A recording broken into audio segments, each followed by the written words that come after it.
Everybody, this is day 1274, and let me go on Facebook and make sure that everything is working properly and everybody can hear me. So, we have so much news. Not all of it I'm at liberty to tell you because it would just, we're just getting to that point where we have to take some action before we can reveal everything going on.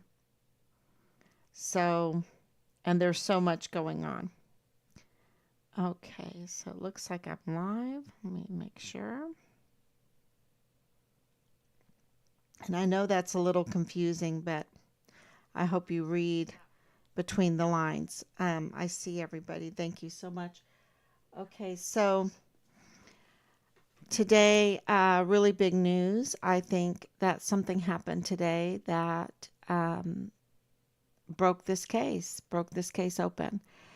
And of course, today was the Patrick Crucius reindictment hearing that was absolutely wild. And it showed that our justice system is, has an internal war going on. Yeah, it's a mess. It is really a mess. Of course, Richard's case is interwoven with the Patrick Crucius case. That's why we're so interested in the Patrick Crucius case, which is the August 3rd, which is Dallas Hart's birthday, 2019 mass shooting case that happened in El Paso at the Cielo Vista Walmart and Mall area. And it did happen in that whole area. When you go back and you review all of this information, because that event is very important, especially to El Pasoans that feared for their life and also expect their local government and justice system to do what they're paid to do, which is to identify the crime, identify the criminals, document the crime and the criminals, and prosecute the criminals so that the people of El Paso will stay. It used to be one of the safest cities in the United States to live, and but it's just a mess right now. And watching the Patrick Crucius case,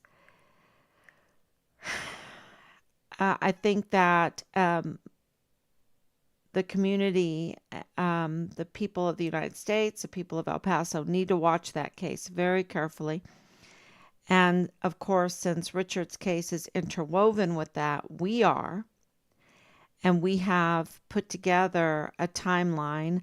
I don't know if Team Find Richard Halliday remembers that we put an infographic together of Richard's case. And I think that is something that needs to be done with the Patrick Crucius case. Because when you put together a timeline and an infographic with questions, what should happen normally in a case like this, and this is a huge case, a mass shooting. 23 individuals lost their life, right? And then you had so many that were injured. And I don't know if Bill Hicks put together an infographic because it seems so messy. After 4 years, everything should be on a graph, a timeline graph.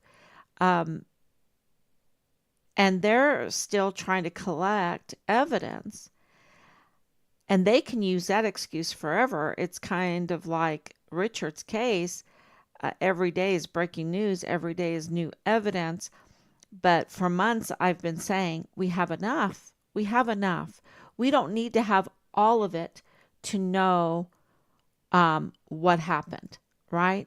We don't have to have all the pieces of the puzzle to understand the picture of the puzzle. And, you just have to have enough, and we have enough. So, but every day is breaking news. And how do you, with enough evidence, because we've had enough for a long time, get the attention of District Attorney Bill Hicks, who's supposed to identify crime and criminals, document it, and prosecute it? How do you get his attention? Because he is a political machine, right? He right now, Loretta Hewitt called him out as, just being concerned about his reelection. And, that's what it seems like, because why hasn't he communicated with us, right? Why hasn't he answered our many letters and attempts to communicate with him? And today, that office was answering our open records requests, which is very good news. But where is Bill Hicks in all of this to, reach out to us and, um, get our story uh, from us, in a discussion with us? That is so confusing. Um, and it's not confusing when you know that Richard's case is intertwined with this Patrick Crucius case that connects people in that case with Richard's case through 3905 Bliss Avenue and exposes a criminal syndicate, a criminal organized crime team that are up to no good, right? And why doesn't he want to? If his job is to identify crime, then why wouldn't he want to be interested? And it's very clear that he's not interested in identifying the crime and the criminals, right? Because when you look at the Patrick Crucius case, when you look at the timeline, give it a half a day and go and listen to the videos. And of course, I put up the article, Inconvenient. Let me see, I have it right here. I've been reading through it because it's probably the best article of the bunch. Inconvenient Questions, What Really Happened in El Paso by David Harrell. Absolutely a great article on Medium. And he puts forth a timeline that can be corroborated with other media outlets. And it really, you just have so many questions because nothing makes sense. If Patrick Crucius is going to come out shooting at 10:49 and then turns himself in at 11:11, and then at 1:43 the police say, oh, we've determined it's one shooter, a lone wolf shooter, when numerous witnesses are reporting more than one shooter, and in the mall area, right, as well as the parking lot and inside of Walmart. Why would police be that careless to say, put forth the narrative already that it's one shooter? That's just careless. So what is that telling us? In Richard's case, they're very careless. And of course, in this 700-page um, review of Richard, or case, the records of Richard's case, they're very careless. Uh, Over and over again, they leave things out. They don't correct things. Um, they miss redacting a few things. It's careless work, and the whole August 3rd is more of that careless work. And what that is saying to us is that there are um, an element of inside operatives that are uh, that are part of this, are part of the crimes in Richard's case, and also in the Walmart mass shooting, August 3rd, 2019 case. And so that really needs some investigation. I don't know what Bill Hicks is going to do, because how does he explain that Patrick Crucius, who federally has been charged with the crimes of 23 murders and is sentenced to the maximum secure prison, the most hardened criminals in this prison, in any prison in the United States, to 90 consecutive life sentences, which is like, what, 8,000 years, which he's not going to live through, right? That's safe to say. He's not going to live through that. And also that judge, the federal judge, recommends treatment and counseling for severe mental health uh, condition in Patrick Crucius. I don't know how he is going to run a state case when the timeline doesn't add up, and the fact that in 32 minutes, Patrick Crucius goes from having his weapon and all of his bullets, because so many bullets, right? So many bullets he had to have to shoot out. And the witness statements are, that he corners people and just shoots them dead, shoots someone's head, and all this. Um, Soda bottles or cans being thrown at him, all of this stuff going on. And he makes it out um, in clean clothes. He's totally clean. He does that with his earmuffs on, and there's not a speck of blood on him, right? I mean, not in the picture when he at 11:11, a block away, or that he drives, and then I think he went and got something, a donut or something like that. I don't know. Um, I might be wrong on that one, but I think he buys something, and then he gets out, and then he goes to the cops, and he goes, "Hey, I'm the shooter. I'm the shooter. Here I am." And that none of that makes sense. None of that. And I'm just wondering how shocked the police were. Uh, they were probably very shocked. Did they even read him his Miranda rights? Because can you imagine how shocked the police would be when Patrick Crucius walks up and says, "I'm the one that killed 20 people, made a bloodbath over there at Walmart, but what, 1,000 bullets or something? I don't know.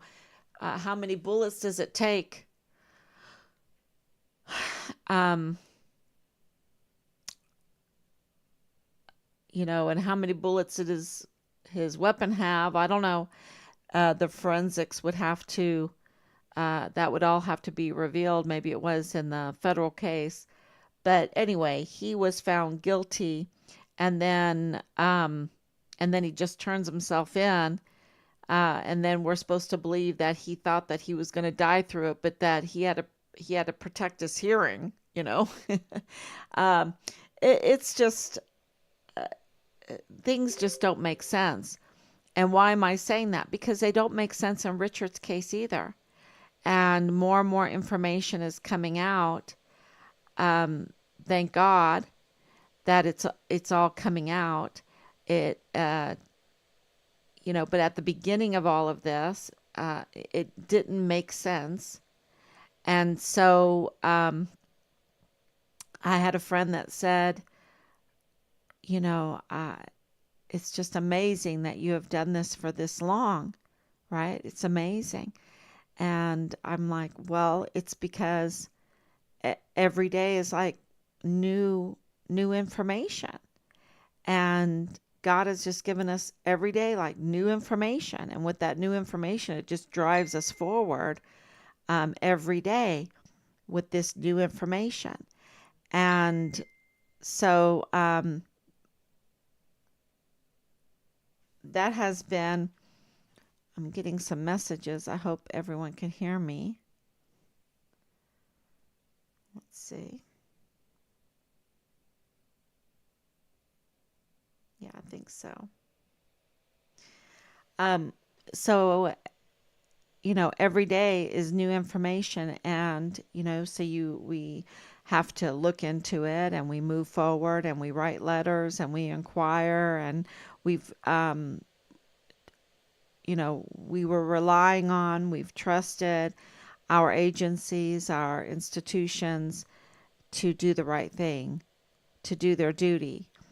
And of course, things are a mess, but you keep going. You keep going with more and more until they have no choice but to help you, but to answer your questions. And now, I think today I will say this today. I think that this case has been just uh, broken open. It, it it was broken open, and so we have a lot of questions to answer. And as soon as we do some paperwork, we will address it.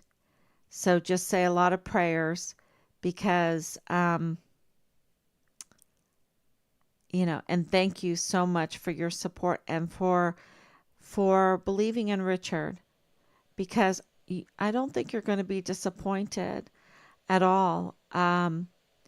He's a hero. He is a real hero. It's it's really amazing. So the FBI Nieto case, and if you haven't been on for a while, we have confirmation that FBI, a supervisor, right, Nieto, is compromised in this case. Absolutely compromised. And there is a lot of evidence of that, a lot of evidence that he has conflicts of interest. And, so he's, the dirty FBI supervising agent that made this possible to keep this going for 3 years, over 3 years, this cover up, this absolute cover up. And he has conflicts of interest with Angela Kachurga. He has conflicts of interest with Leilani Hart. He was supposed to arrest her, right? And that didn't happen. But yeah, some things are happening behind the scenes uh, because of this information that we're turning in. So, and of course, he had a conflict of interest with Nadal Baim, the FBI man from Dollar General that exposed that Richard's remains were found in Mexico. So this makes this an international case. It makes this case is intertwined with Bliss Avenue uh, individuals that are involved in the Walmart mass shooting. And that is why everything is intertwined.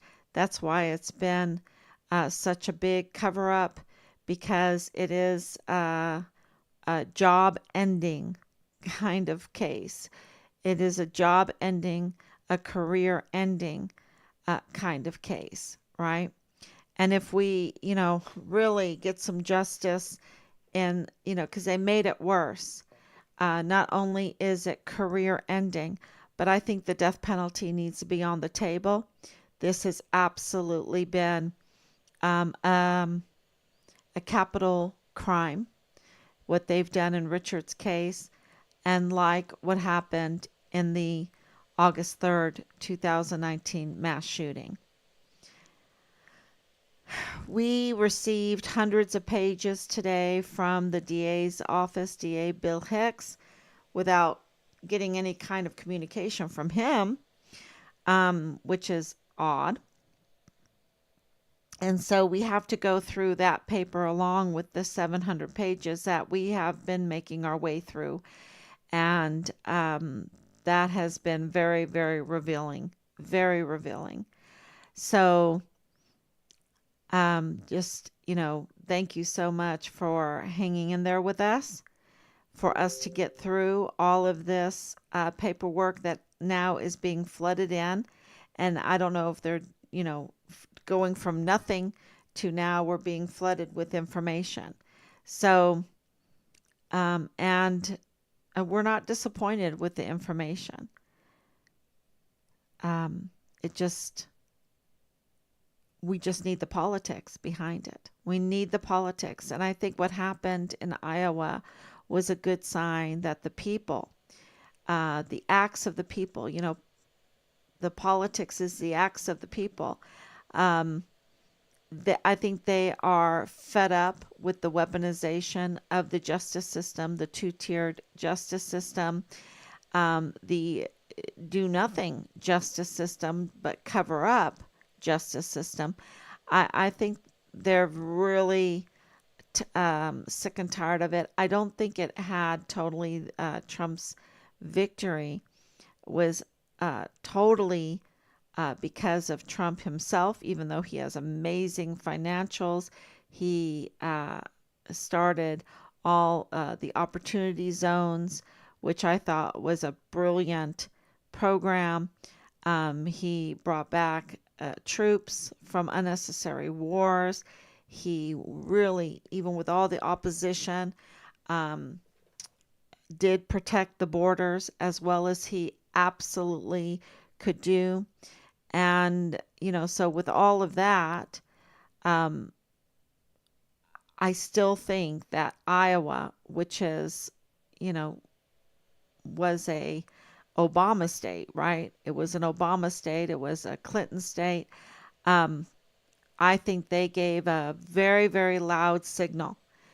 And that signal was, we do not want a justice system that is two-tiered, that can be weaponized against the people. And with that said, we have hard evidence that FBI supervisor Jesus Eddie Nieto interfered in the election of the DA there in El Paso, Yvonne Rosales. And so if that's going to happen, if he's going to go to that level, that extreme, to keep his conflicts of interest going, why is he there for such a long tenure? Why? And it's going to get even more. It's going to get even more.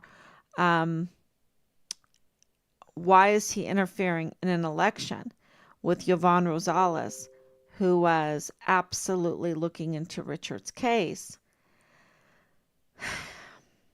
Right? And wanted to have a court date for the Patrick Crusius hearing much sooner. Look, today in that circus today where they're going after each other, um, Joe Spencer and Bill Hicks. I don't know if it was just an act. I don't know. Um, because I don't, I think the only choice they have is to put the jurisdiction to the federal courts. Otherwise, they're going to mess up everything, and they're going to have, uh,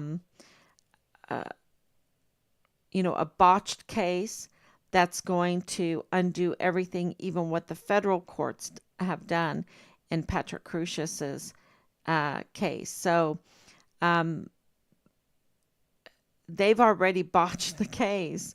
I don't see anything else that they can do except for relinquish their pursuit to have this case and let Patrick Crusius go to prison, right? Go to prison for his 8,000 years, um, and get his mental health, uh, um,